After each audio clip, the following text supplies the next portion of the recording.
Hello മക്കളെ, അപ്പോൾ ഇന്ന് നമ്മൾ നടന്നിട്ടുള്ള എക്സാമിൻ്റെ ആൻസർ കീ ഡിസ്കഷനാണ് നമ്മൾ ഈ ഒരു വീഡിയോയിലൂടെ ഉദ്ദേശിക്കുന്നത്. അപ്പോൾ നമുക്ക് 1 by 1 ആയിട്ട് ഓരോ ക്വസ്റ്റ്യൻസ് ആയിട്ട് നോക്കാം. ഒന്നാമത്തെ ചോദ്യം, name the electro magnetic wave which is used in LASIK surgery. അപ്പോൾ അതിൻ്റെ ആൻസർ വരുന്നത് എല്ലാവർക്കും അറിയാം, UV ആണ്. അൾട്രാ വയലറ്റ് ആണ് ഐ സർജറിക്കൊക്കെ വേണ്ടി യൂസ് ചെയ്യുന്നത്. രണ്ടാമത്തെ question, which phenomenon of light support transverse nature. ലൈറ്റിൻ്റെ ഏത് ഫിനോമിനനാണ് ട്രാൻസ്വേഴ്സ് നേച്ചറിനെ സഹായിക്കുന്നത് എന്നുള്ളതല്ലേ. അപ്പോൾ അവിടെ നമുക്ക് പോളറൈസേഷനാണ് ഇതിൻ്റെ കറക്റ്റായിട്ടുള്ള ആൻസർ വരുന്നത് കേട്ടോ, പോളറൈസേഷൻ. ഓക്കെ. മൂന്നാമത്തത് ടെലസ്കോപ്പ് വിത്ത് മിറർ ഒബ്ജക്റ്റീവ്. ഇങ്ങനെ മിറർ ഒബ്ജക്റ്റീവുള്ള ടെലസ്കോപ്പിനെ നമ്മൾ വിളിക്കുക റിഫ്ലക്റ്റിംഗ് ടെലസ്കോപ്പ് എന്നാണ്. റിഫ്ലക്റ്റിംഗ് ടെലസ്കോപ്പ് നമ്മുടെ ലാസ്റ്റത്തെ ഒപ്റ്റിക്കൽ ഇൻസ്ട്രുമെൻ്റ് ആണ് റേ ഒപ്റ്റിക്സ് എന്ന് പറയുന്ന ചാപ്റ്ററിൽ. നാലാമത്തെ ക്വസ്റ്റ്യൻ വരുന്നത്, write the equation for power dissipated in LCR circuit. LCR സർക്യൂട്ടിൻ്റെ പവറിൻ്റെ ഇക്വേഷൻ എന്ന് പറയുന്നത്, LCR സർക്യൂട്ട് റെസണൻസിൻ്റെ സമയത്താണ് ചോദിച്ചിട്ടില്ല കേട്ടോ. റെസണൻസിൻ്റെ സമയത്ത് പവറിൻ്റെ ഇക്വേഷൻ എന്ന് പറയുന്നത്, റെസണൻസിൻ്റെ സമയത്ത് ഇതൊരു R സർക്യൂട്ട് പോലെ ആക്ട് ചെയ്യും. P = IRMS × VRMS. നമ്മുടെ R സർക്യൂട്ടിൻ്റെ അതേ പവർ തന്നെ. ഇനി സപ്പോസ് ചുമ്മാ LCR മാത്രമായിരുന്നെങ്കിൽ cos φ കൂടി വേണ്ടിയിരുന്നു. LCR മാത്രമാണെങ്കിൽ P = IRMS VRMS cos φ എന്ന് പറയുന്ന ആംഗിൾ കൂടി ഉണ്ടാവുമായിരുന്നു. ഇപ്പോൾ റെസണൻസിൻ്റെ കണ്ടീഷൻ ആകുമ്പോൾ ഇതാണ് നമ്മുടെ കറക്റ്റായിട്ടുള്ള ആൻസർ വരുന്നത്. ഓക്കെ. നെക്സ്റ്റ്, അഞ്ചാമത്തെ ചോദ്യം വരുന്നത്, presence of dielectric medium. Dielectric medium വെച്ച് കഴിഞ്ഞാൽ electrostatic force between two charge അല്ലേ. അപ്പോൾ ഇവിടെ ഉദ്ദേശിക്കുന്നത് ഇലക്ട്രോസ്റ്റാറ്റിക് ഫോഴ്സിനെ പറ്റിയാണ് ഉദ്ദേശിക്കുന്നത്. ഇലക്ട്രോസ്റ്റാറ്റിക് ഫോഴ്സ് എന്താ ചെയ്യുക, ഡിക്രീസ് ചെയ്യുകയാണ് ചെയ്യുക. ഓക്കെ. അഞ്ചാമത്തെ ക്വസ്റ്റ്യൻ ആൻസർ ഡിക്രീസസ്. ആറാമത്തത്, susceptibility of magnetic material is 5499. അതായത് കൈയുടെ വാല്യൂ 5499 ആണ്. അങ്ങനെയാണ് നമ്മുടെ കയ്യിൽ ഇക്വേഷൻ ഉണ്ട്, μr = 1 + കൈ. അപ്പോൾ 1 + 5499 എന്ന് പറയുമ്പോൾ 5500. ക്യാൻസർ എന്ന് പറയുന്നത് 5500. റൈറ്റ്. ദെൻ ഏഴാമത്തെ ക്വസ്റ്റ്യൻ, നോർത്ത് പോൾ. ഇത് ലെൻസസ് ലോൻ്റെ ആപ്ലിക്കേഷനുമായിട്ട് ബന്ധപ്പെട്ടൊരു ക്വസ്റ്റ്യനാണ്. നോർത്ത് പോൾ എങ്ങോട്ട് പോകുന്നു? നമ്മുടെ ഇതിൻ്റെ അടുത്തേക്ക് ഒരു മാഗ്നറ്റിൻ്റെ സോളിനോയിഡിൻ്റെ അടുത്തേക്ക് പോകുന്ന സമയത്ത്, ഇതാണ് സോളിനോയിഡ്, അതിനകത്ത് ഉണ്ടാവേണ്ടത് നോർത്ത് പോൾ തന്നെയാണ്. അങ്ങനെ നോർത്ത് പോളാണ് ഉണ്ടാവുന്നതെങ്കിൽ അവിടെ ഉണ്ടാവേണ്ടത് ആൻറ്റി ക്ലോക്ക് വൈസ് ഡയറക്ഷനിലായിരിക്കും കറണ്ട് പാസ് ചെയ്യുക. Anticlockwise direction. അപ്പോൾ ഈ ചിത്രം റീഡ്രോ ചെയ്യുക. ഇതുപോലെ ചിത്രം വരച്ചിട്ട് മാർക്ക് ചെയ്യുകയാണ് വേണ്ടത്, anticlockwise direction. Okay. 7 question, 7 1 word ആയിട്ടുണ്ട്. 5 നിങ്ങൾ ആൻസർ ചെയ്താൽ മതി. അപ്പോൾ ഏറ്റവും ബെസ്റ്റ് ആയിട്ടുള്ള 5 തന്നെ നിങ്ങൾ ആൻസർ ചെയ്തിട്ടുണ്ടെന്ന് വിചാരിക്കുകയാണ്. ഓക്കെ. അടുത്ത ചോദ്യത്തിലേക്ക് കിടക്കുകയാണ്. എട്ടാമത്തെ question, a polythene piece rubbed with wool is found have negative charge 3 × 10⁻⁷ coulomb. Estimate the number of electron transfer. വളരെ ഈസി ആയിട്ടുള്ള ക്വസ്റ്റ്യൻ അല്ലേ. നമ്മൾ ഫസ്റ്റ് ചാപ്റ്ററിൽ ക്വാണ്ടൈസേഷൻ ഓഫ് ചാർജ് പഠിച്ചിട്ടുണ്ട്. Q = NE. അപ്പോൾ NE = Q/E. ഇവിടെ ക്യൂവിൻ്റെ വാല്യൂ ആണ് എന്ത്, 3 × 10⁻⁷ കൂളം അല്ലേ, ഡിവൈഡഡ് ബൈ ഇയുടെ വാല്യൂ 1.6 × 10⁻⁹ കൂളം. അപ്പം എന്നിൻ്റെ വാല്യൂ വരുന്നത് 1.875 × 10⁻14. ഇത്രയായിരിക്കും ആൻസർ വരാം. ഓക്കെ. ഒന്ന് വെരിഫൈ ചെയ്ത് നോക്കണം ആൻസർ, ഒന്ന് വെരിഫൈ ചെയ്ത് നോക്കാം. ഓക്കെ. അടുത്ത ക്വസ്റ്റ്യൻ വരുന്നത്, write to difference between electric field and magnetic field. Electric ഫീൽഡും മാഗ്നറ്റിക് ഫീൽഡും നമ്മളുടെ ഡിഫറൻസ് എഴുതാനാണ് പറയുന്നത്. വളരെ ഈസിയാണ്. ഇപ്പോൾ ഇലക്ട്രിക് ഫീൽഡിൻ്റെ കോളം, ഇപ്പോൾ ഇലക്ട്രിക് ഫീൽഡ് അതുപോലെ തന്നെ മാഗ്നറ്റിക് ഫീൽഡ് 2 കോളമായിട്ട് നമുക്ക് തിരിക്കാം. ഇലക്ട്രിക് ഫീൽഡിൻ്റെ കോളത്തിൽ നമുക്ക് പറയാൻ പറ്റുക, ഇലക്ട്രിക് ഫീൽഡ് ഉണ്ടാക്കുന്നത് സ്റ്റാറ്റിക് ചാർജാണ്. സ്റ്റാറ്റിക് ചാർജാണ് ഇലക്ട്രിക് ഫീൽഡ് പ്രൊഡ്യൂസ് ചെയ്യുന്നത്. എന്നാൽ മാഗ്നറ്റിക് ഫീൽഡ് ഉണ്ടാക്കുന്നവരാണ്, മൂവിങ് ചാർജാണ്. ഓക്കെ. ഇലക്ട്രിക് ഫീൽഡ് ലൈന് ഓപ്പൺ ലൂപ്പാണ് ഫോം ചെയ്യുക. എന്നാൽ മാഗ്നറ്റിക് ഫീൽഡ് ലൈൻ എന്താ ചെയ്യുക, ക്ലോസ്ഡ് ലൂപ്പാണ് ഫോം ചെയ്യുക. 2 എഴുതാൻ പറഞ്ഞിട്ടുള്ളൂ, 2 നമുക്ക് നിർത്താം. ഓക്കെ. സോ ഇങ്ങനെയുള്ള പ്രോപ്പർട്ടീസ് നിങ്ങൾക്ക് അറിയുന്ന ഏത് പ്രോപ്പർട്ടി എഴുതിയാലും മതി. ഈ 2 പ്രോപ്പർട്ടി എഴുതി കഴിഞ്ഞാൽ തന്നെ നിങ്ങൾക്കിത് മാർക്കായി കേട്ടോ. യെസ്. ദെൻ അടുത്ത ക്വസ്റ്റ്യനിലേക്ക് പോവാം. നെക്സ്റ്റ് ക്വസ്റ്റ്യനിലേക്ക് പോകുന്ന സമയത്ത് 9 ക്വസ്റ്റ്യൻ ആയല്ലോ അല്ലേ, 2 മാർക്കിൻ്റെ ചോദ്യമാണ്. അപ്പോൾ അതൊന്ന് വെരിഫൈ ചെയ്തിട്ട് എഴുതാം. ദെൻ അടുത്ത ക്വസ്റ്റ്യനിലേക്ക് പോകാം നമുക്ക്. 10ാമത്തെ question, Gauss's law in magnetism. എല്ലാവർക്കും വളരെ ഈസി ആയിട്ട് അറിയുന്ന, നിർബന്ധമായിട്ട് നിങ്ങൾ പഠിക്കേണ്ട ഒരു ഇക്വേഷനാണ് അല്ലെങ്കിൽ ഒരു സ്റ്റേറ്റ്മെൻറ്റാണ് ഗോസസ് ലോ എന്ന് പറയുന്നത്. അപ്പോൾ അവിടെ നമ്മൾ ചെയ്യേണ്ടത് ഇൻ്റഗ്രൽ B.ds = 0 എന്ന് വെച്ചാൽ magnetic field over closed surface. Magnetic field over closed surface is 0. ഇതാണ് ഗോസസ് ലോ ഇൻ മാഗ്നറ്റിസം. അത് നിങ്ങൾക്ക് 2 മാർക്കിന് ഇത്രയും കാര്യങ്ങൾ മാത്രം എഴുതി വെച്ചാൽ മതി. വളരെ സിമ്പിളായിട്ട് സ്കോർ ചെയ്യാൻ പറ്റുന്ന ക്വസ്റ്റ്യൻ തന്നെയാണ്. ഓക്കെ. ഇനി ഇതുപോലെ നേരത്തെ ക്വസ്റ്റ്യനകത്ത് നിങ്ങൾക്ക് വേണമെങ്കിൽ ഒരു പോയിൻറ്റും കൂടി ആഡ് ചെയ്യാം. ഇവിടെ change in magnetic field, change in B ആണ് ഇലക്ട്രിക് ഫീൽഡ് ആണ്. Change in magnetic field produces electric field current അല്ലേ. അങ്ങനെയാണെന്ന് വെച്ചാൽ ഇവിടെ എന്താ പറയുക, change in electric field produces magnetic field, ഇങ്ങനെ വേണമെങ്കിൽ പറയാം. Okay right. വളരെ സിമ്പിളായിട്ട് പറയാൻ വേണ്ടി പറ്റുന്ന 3 പോയിൻറ്റ്സ് ആണ്. ഇഷ്ടമുള്ള 2 എഴുതിയാൽ മതി. 11ാമത്തത് വാട്ട് ഈസ് ഡിസ്പ്ലേസ്മെൻറ്റ് കറണ്ട്. എന്താ, rate of change of electric flux. Rate of change of electric flux. Electric ഫ്ലക്സിൻ്റെ റേറ്റ് ഓഫ് ചേഞ്ചിനെയാണ് നമ്മൾ ഡിസ്പ്ലേസ്മെൻറ്റ് കറണ്ട് എന്ന് പറയാം. അതിൻ്റെ എക്സ്പ്രഷൻ എഴുതുമ്പോൾ I D is equal to epsilon 0 d∅e/dt. Okay, അടുത്തത് ഒരു പ്രോബ്ലമാണ്. ഒരു പ്രോബ്ലമാണ്. Current in circuit fall from 5 ampere to 0 ampere in 1 second. The average EMF 200 volt. Calculate the self inductance. Okay, self inductance കാണാനാണ് നമ്മളോട് പറഞ്ഞിരിക്കുന്നത്. നമുക്ക് സെൽഫ് ഇൻഡക്ഷൻ്റെ ബാക്ക് EMFിന് ഇക്വേഷൻ ഉണ്ട്, ഈക്വൽ ടു -L × di/dt എന്ന് പറയുന്ന ഒരു എക്സ്പ്രഷൻ ഉണ്ട്. ഓക്കെ, അപ്പോൾ ഒന്ന് ചെയ്ത് നോക്കാം. E equal to -L di/dt. ഒന്ന് റീഅറേഞ്ച് ചെയ്യുന്ന സമയത്ത് L ഈക്വൽ ടു, നമുക്ക് മാഗ്നിറ്റ്യൂഡ് അല്ലേ കണ്ടുപിടിക്കേണ്ടത്, അപ്പോൾ എല്ലിൻ്റെ വാല്യൂ കണ്ടുപിടിച്ചാൽ മതി. E × dt/di. E എന്ന് പറയുന്നത് 200 വോൾട്ടാണെന്ന് തന്നിട്ടുണ്ട്, ഇൻറ്റു dt എന്ന് പറയുന്നത് 0.1 സെക്കൻഡ് ആണെന്ന് പറഞ്ഞിട്ടുണ്ട്. di ചേഞ്ച് ഇൻ കറണ്ട് എന്ന് പറയുന്നത് എത്രയാണ്, കറണ്ട് ചേഞ്ച് ചെയ്യുന്നത് 5 ആംപിയർ 0 ആംപിയർ ആവല്ലേ. അപ്പോൾ 5 ആംപിയറിൻ്റെ ചേഞ്ചാണ് ΔI എന്ന് പറഞ്ഞ അവിടെ വരുന്നത് കേട്ടോ. അപ്പോൾ നമുക്കിവിടെ 5 ആംപിയർ എന്ന് കൊടുക്കാം. അപ്പോൾ അത് കൊടുക്കുന്ന സമയത്ത് നമുക്ക് ഒരു ആൻസർ 20/5 എന്ന് വരും അല്ലേ. 20/5 എന്ന് പറയുമ്പോൾ 4 ഹെൻറി ആയിരിക്കും നമ്മുടെ സെൽഫ് ഇൻഡക്റ്റൻസിൻ്റെ വാല്യൂ. ഓക്കെ, ഇതിനടുത്ത ക്വസ്റ്റ്യൻ എന്താണ്, compound microscope. Ray diagram corresponding to image formation D of compound microscope. അപ്പോൾ ജസ്റ്റ് ആ കോമ്പൗണ്ട് മൈക്രോസ്കോപ്പിൻ്റെ ഈ ഒരു ഡയഗ്രാമാണ് നിങ്ങൾ ഫോക്കസ് ചെയ്യേണ്ടത്. അത് എല്ലാവർക്കും അറിയാമെന്ന് വിചാരിക്കുന്നു. 2 മാർക്കിൻ്റെ ചോദ്യമായിട്ട് വരുന്ന റിവിഷൻ്റെ സമയത്തൊക്കെ നമ്മൾ പറഞ്ഞിട്ടുണ്ടായിരുന്നു. Okay that yes. അപ്പോൾ കോമ്പൗണ്ട് മൈക്രോസ്കോപ്പിൻ്റെ ഡയഗ്രം അങ്ങ് വരച്ച് വെച്ചാൽ മതി. നെക്സ്റ്റ് ക്വസ്റ്റ്യനിലേക്ക് പോവാം. 14ാമത്തെ question, what is the shape of wavefront in each of the following case. Wave ഫ്രണ്ടിൻ്റെ ഷേപ്പ് അല്ല വെച്ചത്, ലൈറ്റ് ഫ്രം പോയിൻറ്റ് സോഴ്സ്.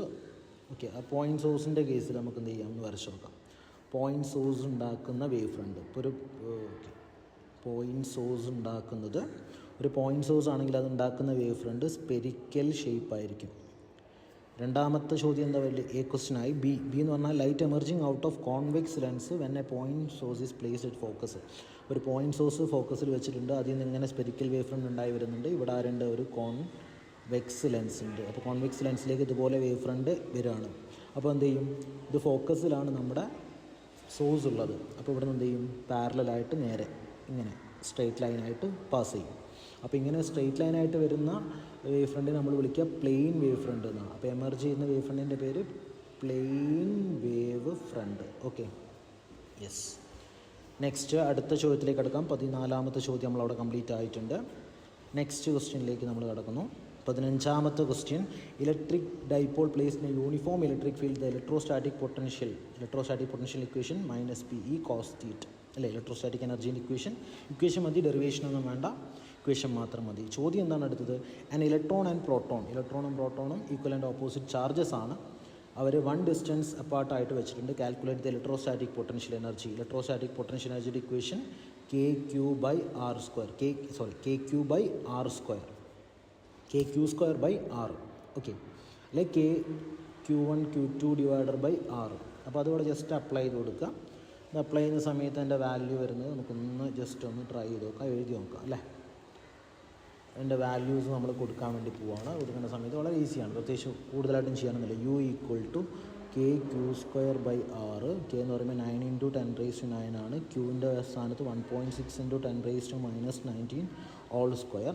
അപ്പോൾ ഇതിനകത്ത് ഒന്ന് പോസിറ്റീവ് ഒന്ന് നെഗറ്റീവ് അല്ലേ. ഒരു ക്യൂ എന്താണ്, Q1 പോസിറ്റീവാണ്, Q2 നെഗറ്റീവാണ്. അപ്പോൾ ഇതിനകത്ത് മൊത്തത്തിൽ എന്ത് വരും, ഒരു മൈനസ് മുമ്പിലിട്ട് കൊടുക്കാനുണ്ടാവും. ഓക്കെ, മുമ്പിൽ എന്ത് ചെയ്യണം, നമ്മളൊരു മൈനസ് ഇവിടെ ആഡ് ചെയ്ത് കൊടുക്കണം. ഡിവൈഡഡ് ബൈ എന്ത് വരും, ആറിൻ്റെ വാല്യൂ എത്ര ദൂരം, 1 ഫെർമിമീറ്റർ എന്നല്ലേ. 1 ഫെർമിമീറ്റർ എന്ന് പറയുമ്പോൾ 10⁻⁻15 മീറ്റർ. അപ്പോൾ 10⁻⁻15 കൊണ്ട് ഡിവൈഡ് ചെയ്യാം. അപ്പോൾ നമ്മൾ ആൻസർ വരിക ഏകദേശം, ഒന്ന് കാൽക്കുലേറ്ററിൽ അടിച്ചു നോക്കിയാൽ മതി, -23.04 × 10⁻⁻14 ജൂൾ എന്നുള്ള ആൻസറാണ് വരിക. വേണമെങ്കിൽ അതിനെ ഇലക്ട്രോൺ വോൾട്ടിലേക്ക് കൺവേർട്ട് ചെയ്യുക. എന്ത് ചെയ്താൽ മതി, 1.6 × 10⁻⁻19 കൊണ്ട് ഡിവൈഡ് ചെയ്താൽ മതി. ഇലക്ട്രോൺ വോൾട്ടിലേക്ക് കൺവേർട്ട് ചെയ്ത് എഴുതാൻ വേണ്ടി സാധിക്കും. ഓക്കെ. ദെൻ അടുത്ത ക്വസ്റ്റ്യൻ 16ാമത്തെ question. Write any two properties of dia, para and ferro. ഇഷ്ടം പോലെ പ്രോപ്പർട്ടി നമ്മൾ പഠിച്ചിട്ടുണ്ട്. അതിൽ ഏറ്റവും സിമ്പിളായിട്ടുള്ള ഒരു 3 പ്രോപ്പർട്ടി, 2 പ്രോപ്പർട്ടി വീതം എല്ലാത്തിലും എഴുതി വെക്കാം. 2 മാർക്കിനാണ് ചോദ്യം. അപ്പോൾ എല്ലാത്തിലെയും ഒരു 2 പ്രോപ്പർട്ടി വീതം എഴുതിയാൽ മതി. ഡയഗ്രാമോ എങ്ങനെ വേണമെങ്കിലും എഴുതാം, എക്സാമ്പിൾ വേണമെങ്കിൽ എഴുതാം. എങ്ങനെ നിങ്ങൾ ഇഷ്ടം പോലെ നിങ്ങൾ എഴുതിയിട്ടുണ്ടെങ്കിൽ മാർക്ക് ഉണ്ടാകും. ആ ഒരു കോളം പോലെ വെച്ചാൽ മതി. സ്ക്രീൻഷോട്ട് എടുത്ത് വെക്കണമെങ്കിൽ എടുത്ത് വെക്കാം. ദെൻ 17ാമത്തെ question, unit of self inductance. ഹെൻറിയാണ് സെൽഫ് ഇൻഡക്റ്റൻസിന് യൂണിറ്റ്. മ്യൂച്വൽ ഇൻഡക്റ്റൻസ് ചോദിച്ചു കഴിഞ്ഞാലും ഹെൻറി തന്നെയാണ്. Derive an equation for magnetic potential energy of solenoid. ഒരു സോളിനോയിഡിൻ്റെ മാഗ്നറ്റിക് പൊട്ടൻഷ്യൽ എനർജിയുടെ ഇക്വേഷൻ ഡിറൈവ് ചെയ്യാൻ പറഞ്ഞു കഴിഞ്ഞാൽ സാധാ potential energy stored in inductor, potential energy or energy stored in inductor എന്നൊക്കെ പറഞ്ഞു കഴിഞ്ഞാൽ നിർബന്ധമായിട്ട് നിങ്ങൾ ഫോളോ ചെയ്യേണ്ട ഇക്വേഷൻ ഡെറിവേഷൻ ഇതാണ്. E W ½ Li² കിട്ടും. U ½ Li². Work done on inductor. ഇൻഡക്റ്ററിന് മുകളിൽ ചെയ്യുന്ന വർക്ക് ഡൺ എന്താണ്? Work done is stored as energy.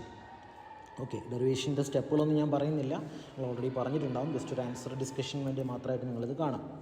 Okay. അടുത്ത ചോദ്യത്തിലേക്ക് കടക്കാം. 18ാമത്തെ ചോദ്യം, AC V = Vm sin ωt, capacitor C. Derive an equation for instantaneous current. ഒരു കപ്പാസിറ്ററിൽ ഇൻസ്റ്റൻറ്റേനിയസ് കറണ്ടിൻ്റെ ഡെറിവേഷൻ എല്ലാവർക്കും അറിയാം. ഡയഗ്രാം വരയ്ക്കുക. കപ്പാസിറ്ററിൽ ഒരു ഡയഗ്രാം വരയ്ക്കുക. I = Im sin ωt + π/2. Phasor diagram വരച്ച് വെച്ചാൽ പെർഫെക്റ്റ് ആണ്, ആവശ്യമില്ല. ഇത്രയും ഇവിടെ കൊണ്ട് നിർത്താം. ഓക്കെ. ഇത്ര മാർക്ക് അതിനകത്ത് വരുന്നത് 2 മാർക്കല്ല. 2 മാർക്കിന് ദിസ് ഇസ് ഇനഫ്. ഇത്രയും കാര്യങ്ങൾ എഴുതി കഴിഞ്ഞാൽ തന്നെ ഇനഫ്. ഫേസർ ഡയഗ്രത്തിൻ്റെ ആവശ്യം അവിടെ വരുന്നില്ല. ഓക്കെ. അടുത്തത് വാട്ട് ഈസ് ആവറേജ് പവർ എന്ന് ചോദിച്ചിട്ടുണ്ട്. ഇവിടെ ഉണ്ടാകുന്ന ആവറേജ് പവറിൻ്റെ ഇക്വേഷൻ നമുക്ക് കണ്ടുപിടിക്കാമല്ലേ. എ സിയിൽ ആവറേജ് പവറിൻ്റെ ഇക്വേഷൻ P = IV ആണ്. I എന്ന് പറയുന്നത് Im sin ωt + π/2. അതുപോലെ തന്നെ V എന്ന് പറയുന്നത് Vm sin ωt. അപ്പോൾ നമ്മൾ Im Vm sin ωt + π/2 cos ωt എന്ന് എഴുതാം. sin ωt sin ωt എന്ന് എഴുതാം. ഇതിൻ്റെ ആവറേജ് വാല്യൂ നമ്മൾ എടുത്തു കഴിഞ്ഞാൽ Im Vm കോൺസ്റ്റൻ്റ് പുറത്ത് വെച്ചു. ഇതിൻ്റെ ആവറേജ് എടുത്തു കഴിഞ്ഞാൽ 0 ആണ് വരിക. അപ്പോൾ ടോട്ടൽ പവർ എന്താണ്? 0 ആണ്. അപ്പോൾ അതുകൊണ്ട് നമുക്കതിനെ വാട്ട്ലെസ് കറണ്ട് എന്ന് വിളിക്കാം. ഓക്കെ ആണല്ലോ? യെസ്. ദെൻ അടുത്ത ക്വസ്റ്റ്യനിലേക്ക് പോവാം. നെക്സ്റ്റ് ക്വസ്റ്റ്യനിലേക്ക് പോവാം. Write lens makers formula. Lens makers formula എല്ലാവർക്കും അറിയാം. 1/f = n-1 × 1/r1 - 1/r2 അല്ലേ. ലെൻസ് മേക്കേഴ്സ് ഫോർമുല എന്ന് പറഞ്ഞു കഴിഞ്ഞാൽ 1 മാർക്കാണ്. അപ്പോൾ അത് എഴുതിയാൽ മതി. അടുത്ത ലെൻസ് മേക്കേഴ്സ് ഫോർമുലയുടെ ഭാഗത്ത് നിന്ന് ഒരു ക്വസ്റ്റ്യൻ, ഒരു പ്രോബ്ലമാണ് ചോദിച്ചിട്ടുള്ളത്. ഇതുവരെ ചോദിക്കാത്ത തരം ഒരു ക്വസ്റ്റ്യനാണ്. പ്രീവിയസ് ഇയർ ക്വസ്റ്റ്യനൊന്നും അങ്ങനെ കണ്ടിട്ടില്ല. ഒരു പ്രോബ്ലം ടൈപ്പിലൊക്കെ ലെൻസ് മേക്കേഴ്സ് ഫോർമുലയുടെ ഭാഗത്ത് നിന്ന് സാധാരണ ഡെറിവേഷനാണ് ചോദിക്കുക. അങ്ങനെ ചോദിച്ച് കാണുന്നത് ആദ്യമായിട്ടാണ്. അപ്പോൾ ജസ്റ്റ് ഒന്ന് നോക്കാം, നമുക്കൊന്ന് പ്രോബ്ലം ഒന്ന് ചെയ്ത് നോക്കാം. റെഡി? അപ്പോൾ നമ്മൾ ആ പ്രോബ്ലം ചെയ്യുന്ന സമയത്ത് അതിനകത്ത് വരുന്നത് ലെൻസ് മേക്കേഴ്സ് ഫോർമുല അല്ലേ. ഇക്വേഷൻ ക്വസ്റ്റ്യൻ എന്തായിരുന്നു? ഒരു ഡബിൾ കോൺവെക്സ് ലെൻസ് ഉണ്ട് നമ്മുടെ കയ്യിൽ. ഒരു ഡബിൾ കോൺവെക്സ് ലെൻസ് ഉണ്ട്. ആ ഡബിൾ കോൺവെക്സ് ലെൻസിൻ്റെ 2 ഭാഗത്തും അല്ലേ, റിഫ്രാക്റ്റീവ് ഇൻഡെക്സ് എന്ന് പറയുന്നത് 1.5, ഗ്ലാസ് കൊണ്ടാണ് 1.55 ആണ്. അതിൻ്റെ 2 ഫേസിലും സെയിം റേഡിയസ് ഓഫ് കർവേച്ചർ ആണ്. അങ്ങനെയാണെന്ന് വെച്ചാൽ radius of curvature required focal length 20 cm. Okay. വളരെ ഈസിയാണ് ക്വസ്റ്റ്യൻ, സിമ്പിളായിട്ട് ചെയ്യാൻ പറ്റും. നമ്മൾ അങ്ങനത്തെ പ്രാക്ടീസ് ചെയ്യാത്തതുകൊണ്ടുള്ളൊരു ബുദ്ധിമുട്ട് ചിലപ്പോൾ നിങ്ങൾക്ക് ഫീൽ ചെയ്തിട്ടുണ്ടാവും. പക്ഷേ ബോർഡ് എക്സാമിന് വരുമ്പോൾ അങ്ങനെ ഒരു പ്രശ്നം ഉണ്ടാവരുത്. നോക്കിയാൽ നിങ്ങളവിടെ പറഞ്ഞിട്ട് ഡബിൾ കോൺവെക്സ് ലെൻസ് ആണ് അല്ലേ. നമ്മുടെ കയ്യിലുള്ള ഒരു ഡബിൾ കോൺവെക്സ് ലെൻസ് ആണ്. ഇതിൻ്റെ 2 സൈഡിലേക്കുള്ള റേഡിയസ് ഓഫ് കർവേച്ചർ R1ഉം R2ഉം ഈക്വൽ ആണ്. അതിന് നമുക്ക് R എന്ന് വിളിക്കാം. സോ നമ്മളിപ്പോൾ റേഡിയസ് ഓഫ് കർവേച്ചർ 2 സൈഡിലേക്ക് ഇങ്ങനെ എടുക്കാം. ഇപ്പോൾ ഈ ഒരു സർഫസ്, ഒന്നാമത്തെ സർഫസ്, രണ്ടാമത്തെ സർഫസ്. ഒന്നാമത്തെ സർഫസിൻ്റെ റേഡിയസ് ഓഫ് കർവേച്ചറാണ് R1. രണ്ടാമത്തെ സർഫസിൻ്റെ റേഡിയസ് ഓഫ് കർവേച്ചറാണ് R2. നോക്ക്, ഒന്നിൻ്റെ ഡയറക്ഷൻ എങ്ങോട്ടാണ്? ഒന്നിൻ്റെ ഡയറക്ഷൻ ഇങ്ങോട്ട്. അപ്പോൾ R1 നിങ്ങൾ പോസിറ്റീവായിട്ട് എടുത്തോ, R2 എന്ത് ചെയ്യണം? ഓപ്പോസിറ്റ് അല്ലേ, അപ്പോൾ മൈനസ് നെഗറ്റീവായിട്ട് എടുക്കണം. അപ്പോൾ നമ്മുടെ ലെൻസ് മേക്കേഴ്സ് ഫോർമുല പ്രകാരം 1/f = n-1 × 1/r1 - 1/r2 ആണ്.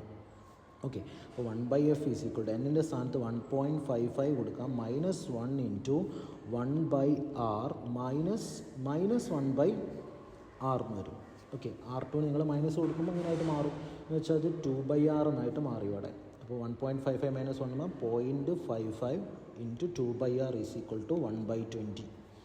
അപ്പോൾ R എന്ത് വരും? ഇത് നിങ്ങൾക്ക് എന്ത് ചെയ്യാം? ആറിൻ്റെ വാല്യൂ കണ്ടുപിടിക്കാം. ആറിൻ്റെ വാല്യൂ R സിമ്പിളല്ല. R എന്ത് വരുന്നു?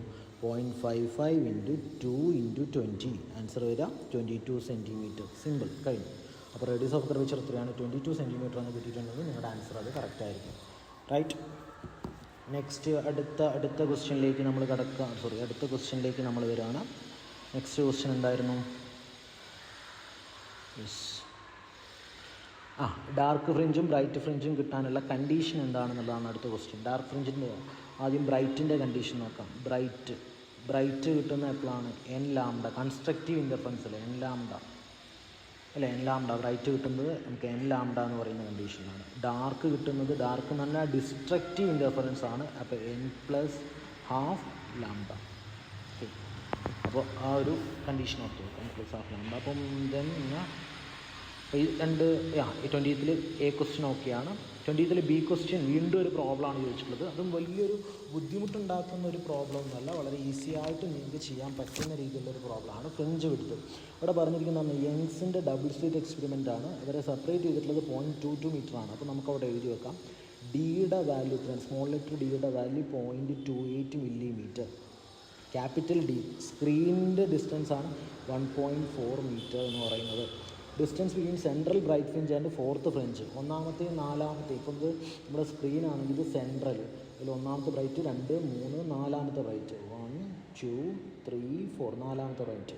അപ്പോൾ ഈ 4 തമ്മിലുള്ള ഡിസ്റ്റൻസ് ആണ് എന്ത്? 1.2 മീറ്റർ എന്ന് പറയുന്നത്, 1.2 സെൻറ്റിമീറ്റർ എന്ന് പറയുന്നത്. ഓക്കെ, അപ്പോൾ നമുക്ക് ഫ്രിഞ്ച് വിഡ്ത്ത് ബീറ്റയുടെ വാല്യൂ 1.2 സെൻറ്റിമീറ്റർ ഡിവൈഡഡ് ബൈ 4 എടുത്തു കഴിഞ്ഞാൽ 0.3 സെൻറ്റിമീറ്റർ എന്ന് കിട്ടും. അപ്പോൾ അതോടെ കൊടുത്തു കഴിഞ്ഞാൽ എന്താ, വളരെ ഈസി അല്ലേ? അപ്പോൾ നമുക്കതൊന്ന് ചെയ്ത് നോക്കാം. അപ്പോൾ ഡി ഈസ് ഈക്വൽ ടു നമുക്ക് കണ്ടുപിടിക്കേണ്ടത് അവിടെ എന്തായിരുന്നു? Focal length 20 centimetre, radius of sorry അതൊരു ക്വസ്റ്റ്യൻ അല്ലേ, വേവ് ലെങ്ത് ഓഫ് ലൈറ്റ് അല്ലേ. അപ്പോൾ നമ്മുടെ ഫ്രിഞ്ച് വിഡ്ത്തിൻ്റെ ഇക്വേഷൻ എന്താണ്? Beta is equal to lambda D by D ആണ്. അപ്പോൾ lambda is equal to beta D by D എന്ന് എഴുതിയാൽ മതി. ഇപ്പോൾ ബീറ്റയുടെ വാല്യൂ എന്ന് പറയുന്നത് 0.3 സെൻറ്റിമീറ്റർ ആണ്. അപ്പോൾ 0.3 × 10⁻² ഇൻറ്റു ഡിയുടെ വാല്യൂ 0.28 മില്ലിമീറ്റർ ആണ്, ഇൻറ്റു 10⁻³ ആൾ ഡിവൈഡഡ് ബൈ 1.4. അപ്പോൾ നിങ്ങൾക്ക് ഏകദേശം 6 × 10⁻⁻7 മീറ്റർ എന്ന് പറഞ്ഞ് കിട്ടും. ഒന്ന് ചെയ്ത് നോക്കണേ. Okay, right. അടുത്ത ക്വസ്റ്റ്യനിലേക്ക് പോകാം. Write any one use of മൈക്രോവേവിൻ്റെ യൂസ് എന്താണ്? അത് എല്ലാവർക്കും അറിയാമല്ലോ. മൈക്രോവേവിൻ്റെ യൂസ് ഒന്നും ഞാൻ പറഞ്ഞിരേണ്ട കാര്യമില്ല. മൈക്രോവേവ് ഓവൻ അല്ലേ, മൈക്രോവേവ് ഓവനിൽ യൂസ് ചെയ്യാം, റഡാർ സിസ്റ്റത്തിൽ യൂസ് ചെയ്യാം. അങ്ങനെ നിങ്ങൾക്ക് ഇഷ്ടമുള്ള ഒരു യൂസ് ചെയ്താൽ മതി. ഇനി 1 യൂസ് എന്ന് ചോദിച്ചിട്ടുള്ളൂ, ഒരു മാർക്കല്ലേ. അപ്പോൾ റഡാർ, ഓവൻ ഒക്കെ യൂസ് ചെയ്യാം കേട്ടോ. അതുപോലെ അടുത്ത ക്വസ്റ്റ്യൻ എന്താണ്? പ്ലെയിൻ ഇലക്ട്രോ മാഗ്നറ്റിക് വേവിൻ്റെ ഫ്രീക്വൻസി എന്നിട്ടുണ്ട് long x direction. Electromagnetic wave ആണല്ലോ അല്ലേ? ഓക്കെ, അത് നോട്ട് ചെയ്യണം. ഇലക്ട്രോ മാഗ്നറ്റിക് വേവ് ആണെന്നുള്ള കാര്യം നോട്ട് ചെയ്യാം. അത് ഇലക്ട്രിക് ഫീൽഡിൻ്റെ വാല്യൂ 6.3 ജൂളാണ്. അങ്ങനെ വെച്ചാൽ ബി അറ്റ് ദിസ് പോയിൻറ്റ് സിമ്പിളാണ്, വളരെ ഈസി ആയിട്ടുള്ള ഇക്വേഷൻ. നമ്മുടെ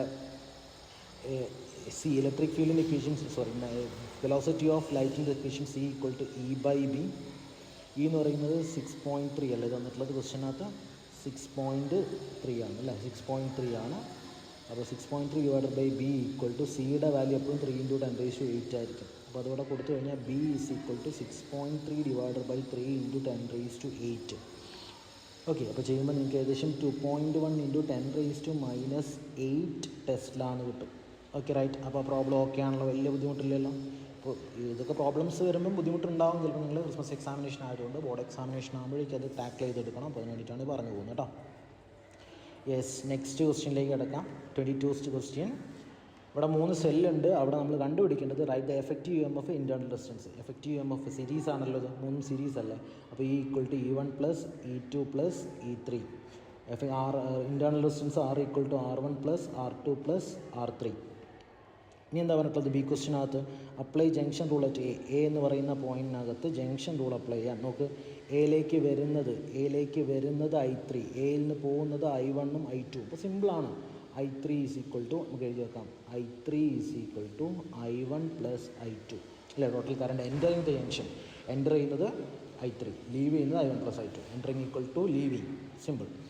apply loop rule at ABDHA. ABDHA എന്ന് പറയുമ്പോൾ ഏതാണ്? ഈ ലൂപ്പല്ലേ ABDHA എന്ന് പറയുമ്പം ഇതല്ലേ നമ്മുടെ ലൂപ്പ് വരുന്നത്.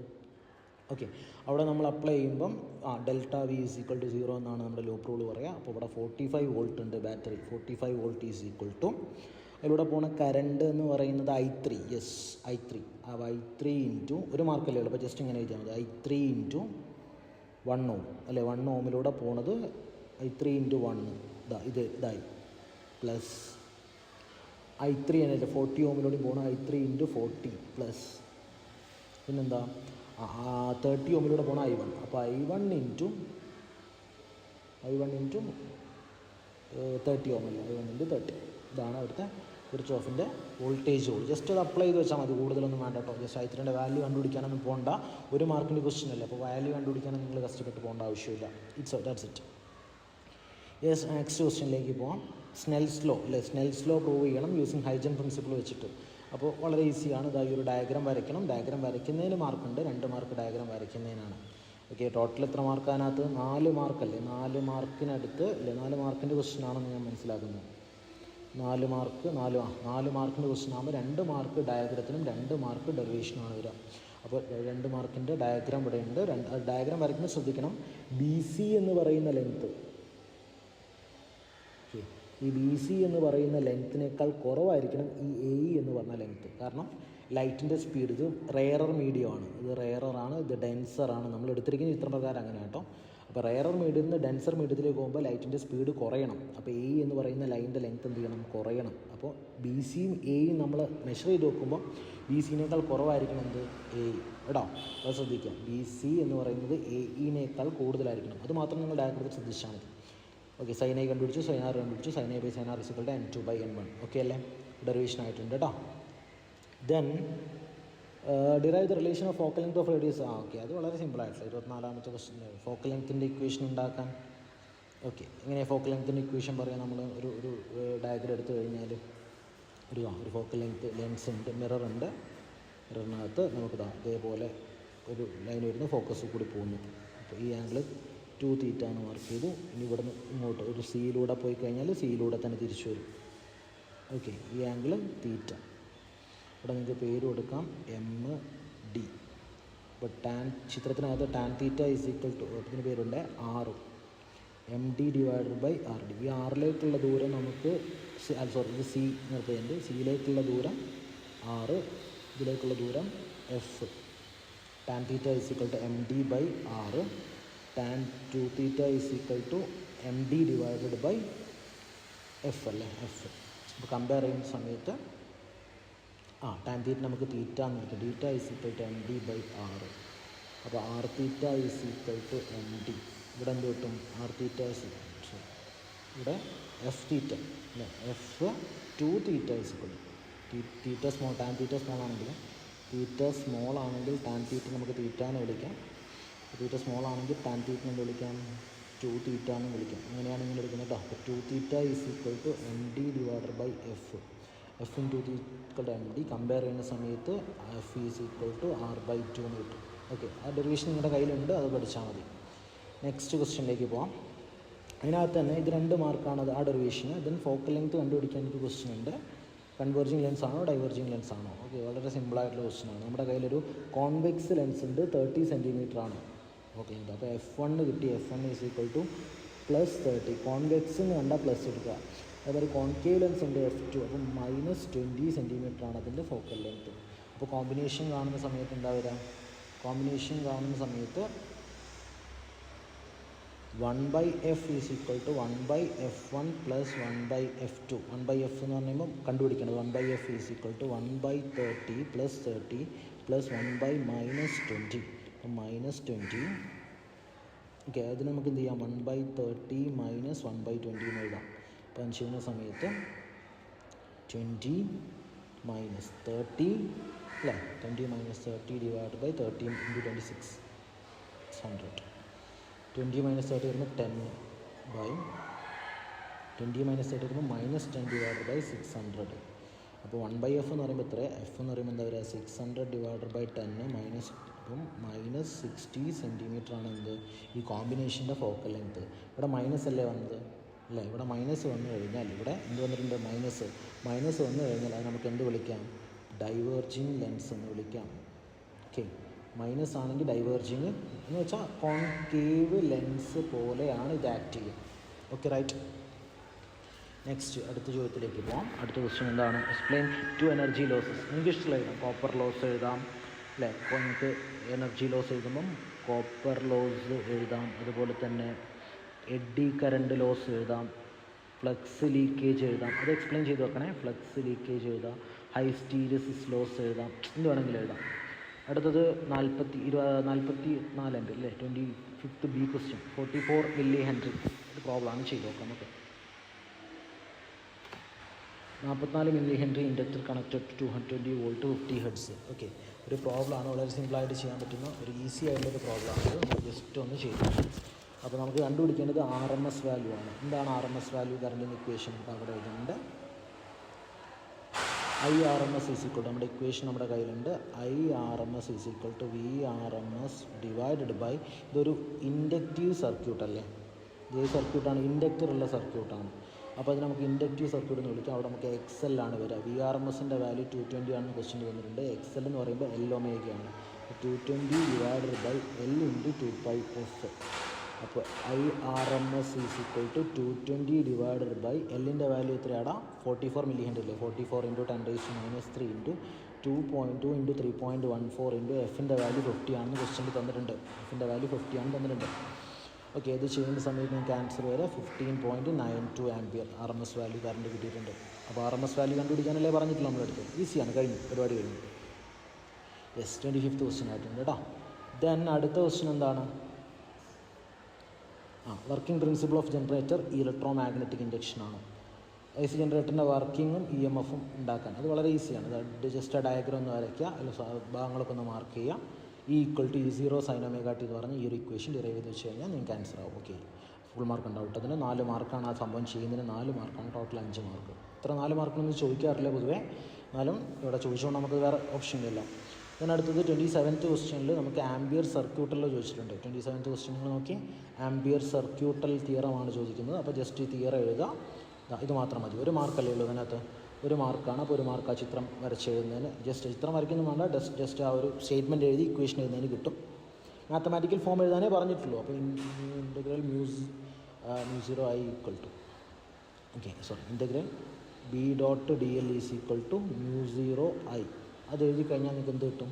ഒരു മാർക്ക് കിട്ടും. പിന്നെ ബയോട്ട്-സവാർട്സ് ലോൻ്റെ ആ ഒരു സ്ഥിരം ഡെറിവേഷൻ അല്ലേ, ഈ ഒരു ഡെറിവേഷൻ എഴുതി കഴിഞ്ഞാൽ ബാക്കി 4 മാർക്ക് കൂടി അവിടെ നിങ്ങൾക്ക് സ്കോർ ചെയ്യാൻ വേണ്ടി പറ്റും. ദെൻ അടുത്തത് പിന്നെന്താണ്?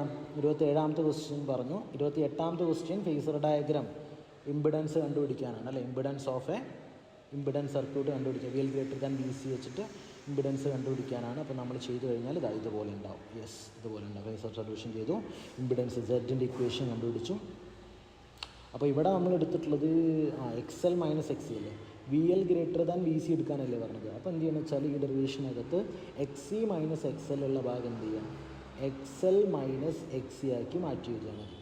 ഓക്കെ, ഇവിടെയൊക്കെ XL - XC എന്നാണ്. വലുതിൽ നിന്ന് ചെറുത് കുറയ്ക്കുക എന്നുള്ളൊരു കോൺസെപ്റ്റ് ആലോചിച്ചാൽ മതി. അപ്പോൾ ഇവിടെ L omega Z is equal to √R² plus L omega -1/C omega whole square. ഈ ഡെറിവേഷൻ എഴുതി കഴിഞ്ഞാൽ നിങ്ങൾക്ക് ബാക്കിയുള്ള 4 മാർക്ക് അവിടെ കിട്ടും. ഓക്കെ, 4 മാർക്കല്ലേ അതിനകത്ത്? യെസ്, അല്ല അതിന് 3 മാർക്കാണ് അല്ലേ, 3 മാർക്ക്. ഇനി 2 മാർക്ക് വരുന്ന ചെറിയൊരു പ്രോബ്ലത്തിനാണ്. ഫ്രീക്വൻസി എന്താണ്, സോഴ്സ് ഫ്രീക്വൻസി എന്നുള്ളതാണ് ചോദ്യം. എന്താണ് ഫ്രീക്വൻസി? നമ്മുടെ റെസൊണൻസ് ഫ്രീക്വൻസിൻ്റെ equation F is equal to 1/2π√LC ആണ്. 1/2 ഇൻറ്റു 3.14 ഇൻറ്റു √5 ഇൻറ്റു 5 അല്ലേ പറഞ്ഞിട്ടുള്ളത് അവിടെ? 5 ഹെൻറിയാണ് L. സിയുടെ വാല്യൂ എത്രയാണ്? 80. ഇവിടെ 6 ഒക്കെ തന്നിട്ട് നമുക്ക് ആവശ്യമില്ല. ഈ സോഴ്സിൻ്റെ വോൾട്ടേജും നമുക്ക് ആവശ്യമില്ല, കാരണം ഇൻഡിപെൻഡൻ്റ് ആണ് അതൊക്കെ. 5 ഇൻറ്റു 80 ഇൻറ്റു 10⁻⁻6. ഇത് ചെയ്ത് കഴിഞ്ഞാൽ നിങ്ങൾക്ക് ഏകദേശം വാല്യൂ വരെ 7.96 ഹെർട്സ് എന്നായിരിക്കും കിട്ടുക. അപ്പോൾ ഒന്ന് വെരിഫൈ ചെയ്ത് നോക്കണേ ചെയ്തിട്ട്. അപ്പോൾ ഇത്രയല്ല നമ്മുടെ ക്വസ്റ്റ്യൻസ് വരുന്നത്. ഇനിയുണ്ട് question. Yes, 29th question. Prism സ്ഥിരം ക്വസ്റ്റ്യൻ അല്ലേ. ഓക്കെ, അപ്പോൾ പ്രിസത്തിൻ്റെ ഭാഗത്തു നിന്നുള്ള ഡെറിവേഷൻ, ഈ ഒരു ഡെറിവേഷൻ നിങ്ങൾ എഴുതി കഴിഞ്ഞാൽ ഫുൾ മാർക്ക് ആയിരിക്കുള്ളൂ കേട്ടോ. ഡെറിവേഷൻ സിമ്പിളാണ്, ഒരു ബുദ്ധിമുട്ടും ഇല്ലാണ്ട് നിങ്ങൾക്ക് എഴുതാൻ പറ്റുന്ന ഡെറിവേഷനാണ്. പ്രിസത്തിൻ്റെ ഡയഗ്രാം വരയ്ക്കണം. ഡ്രോ ഡയഗ്രാം എന്ന് പ്രത്യേകം പറഞ്ഞിട്ടുണ്ട്. അപ്പോൾ ഡയഗ്രാം വരയ്ക്കുക, ഈ ഇക്വേഷൻ ഡിറൈവ് ചെയ്യുക. റിഫ്രാക്റ്റീവ് ഇൻഡെക്സിൻ്റെ അതല്ലേ കാണാൻ പറഞ്ഞത്. Refractive index, minimum deviation. Derive the equation for angle of prism and angle of deviation D. Okay, right. അപ്പോൾ ഇതിനകത്ത് മുഴുവൻ ചെയ്യേണ്ട ആവശ്യമില്ല. നിങ്ങൾ ഈ പ്രിസത്തിൻ്റെ ഇതിൽ ഇവിടെ വരെ ഇവിടെ capital D is equal to 2I - ഇവിടെ വരെ എഴുതുന്നത്. ഇവിടെ വരെ എൻ്റെ ഇക്വേഷൻ എടുത്ത് എഴുതണ്ട, ഈ ഭാഗം എടുത്ത് എഴുതണ്ട, ഇതുവരെ 2R ഈക്വൽ ടു A/2. അതുപോലെ തന്നെ ഇതും I equal to A + B/2 plus D equal to 2i minus ഈ ഇത്രയും കാര്യം ഇതുവരെ എഴുതി ഇക്വേഷൻ നമ്പർ 4 വരെയുള്ള ഭാഗം മാത്രം നിങ്ങൾ എഴുതിയാൽ മതി. അതിനകത്തൊരു ബി പാർട്ട് ക്വസ്റ്റ്യനും കൂടി കിടപ്പുണ്ട്. ഡയഗ്രാം വരച്ചിട്ട് മിനിമം ഡീവിയേഷൻ്റെ കണ്ടീഷൻ എഴുതാൻ വേണ്ടി പറയുന്നതാണ്. അപ്പോൾ ഡയഗ്രാം വരയ്ക്കുന്ന സമയത്ത് നിങ്ങൾ ഈ ഡയഗ്രാം തന്നെ വരയ്ക്കുക. ഈ ഡയഗ്രാം വരയ്ക്കുമ്പോൾ നിങ്ങൾ ഈ ഒരു ആംഗിൾ ഉണ്ടല്ലോ, ഈ ആംഗിൾ ഐ ആണ്, ഇത് ഇ ആണ്. അപ്പോൾ ഐയും ഇയും ഈക്വൽ ആവുന്ന രീതിയിൽ നിങ്ങളങ്ങ് വരച്ചാൽ മതി. സിമ്പിളല്ലേ? ഇപ്പോൾ നിങ്ങൾ സപ്പോസ് ഇങ്ങനെ ഒരു ദിവസത്തിൻ്റെ ഡയഗ്രാം വരയ്ക്കുകയാണ്. ഇങ്ങനെ വരയ്ക്കുന്ന സമയത്ത് ഇപ്പോൾ ഇങ്ങനെ എടുത്തു, നിങ്ങളിവിടെ പ്രൊട്രാക്ടറിൽ അളന്നിട്ട് അല്ലെങ്കിൽ ആംഗിൾ എടുത്തിട്ട് ഒരു 45 ഡിഗ്രി നിങ്ങൾ കൊടുത്തു എന്ന് വിചാരിക്കാം. അങ്ങനെയാണെങ്കിൽ നമ്മുടെ മിനിമം ഡീവിയേഷൻ നടന്നിട്ട് ഈ ഭാഗത്ത് നോർമൽ വരയ്ക്കാം. ഡി അല്ല കേട്ടോ, സ്മോൾ ലെറ്റർ ഡി അല്ല, പുറത്ത് നോർമൽ വരച്ച് കഴിഞ്ഞാൽ ഇവിടെ നിങ്ങൾ 45 ഡിഗ്രി തന്നെ മാർക്ക് ചെയ്ത് കഴിഞ്ഞാൽ നിങ്ങളുടെ മിനിമം ഡീവിയേഷൻ്റെ കണ്ടീഷൻ എന്തായിരിക്കും? ഓക്കെ ആയിരിക്കും. റെഡി? അപ്പോൾ അത്രയേ ഉള്ളൂ. അതിനകത്ത് വളരെ ഈസി ആയിട്ട് എഴുതാൻ പറ്റുന്ന ഒരു എക്സാം തന്നെയായിരുന്നു. കുറച്ച് പ്രോബ്ലംസ് അധികം ചോദിച്ചിട്ടുണ്ട്. അതാണിപ്പോൾ അഡീഷണലായിട്ട് വരുന്ന ഒരു ഭാഗം എന്നതിനകത്ത് പറയാൻ പറ്റുന്നത് കേട്ടോ. പ്രോബ്ലംസാണ്. ഇപ്പം 29 ക്വസ്റ്റ്യൻസ് അല്ലേ ഉള്ളൂ. അപ്പോൾ കംപ്ലീറ്റ് ചെയ്തിട്ടുണ്ട്. നമ്മൾ കംപ്ലീറ്റ് ആൻസേഴ്സും ഡിസ്ക്രൈബ് ചെയ്തിട്ടുണ്ട്. ഈ രീതിയിൽ നിങ്ങൾ ആൻസർ ചെയ്തിട്ടുണ്ടെങ്കിൽ നിങ്ങൾക്ക് ഫുൾ മാർക്ക് ഉണ്ടാവും. എല്ലാ ക്വസ്റ്റ്യൻസും ഉണ്ട്. ഓപ്ഷൻ ക്വസ്റ്റ്യൻസ് സ്കിപ്പ് ചെയ്തിട്ട് നിങ്ങൾക്ക് മാർക്ക് സ്കോർ ചെയ്യാൻ പറ്റുന്നതേ ഉള്ളൂ. ഇത്തവണ എല്ലാ വർഷത്തെയും വെച്ചിട്ട് അഡീഷണൽ ആയിട്ട് ഇപ്പോൾ ഒരു കാര്യം വന്നതെന്ന് വെച്ച് കഴിഞ്ഞാൽ കുറച്ചധികം പ്രോബ്ലംസ് ചോദിച്ചിട്ടുണ്ട്. അപ്പോൾ നിങ്ങൾ ബോർഡ് എക്സാമിനേഷൻ ഇതുപോലെ പ്രോബ്ലംസ് എക്സ്പെക്ട് ചെയ്യണം. പ്രോബ്ലം ചെയ്ത് പഠിക്കേണ്ടതായിട്ടുണ്ട്. അപ്പോൾ ആ ഒരു പ്രോബ്ലം ഒഴിവാക്കി നിർത്തി കഴിഞ്ഞാൽ ഓവറോൾ ഈസി ആയിരുന്നു. അപ്പോൾ ഇത്രയാണ് നമ്മുടെ ഈ ഒരു ഭാഗത്ത് നമുക്ക് ഡിസ്കസ് ചെയ്യാനുള്ളത്. അപ്പോൾ ഓക്കെ, താങ്ക് യു.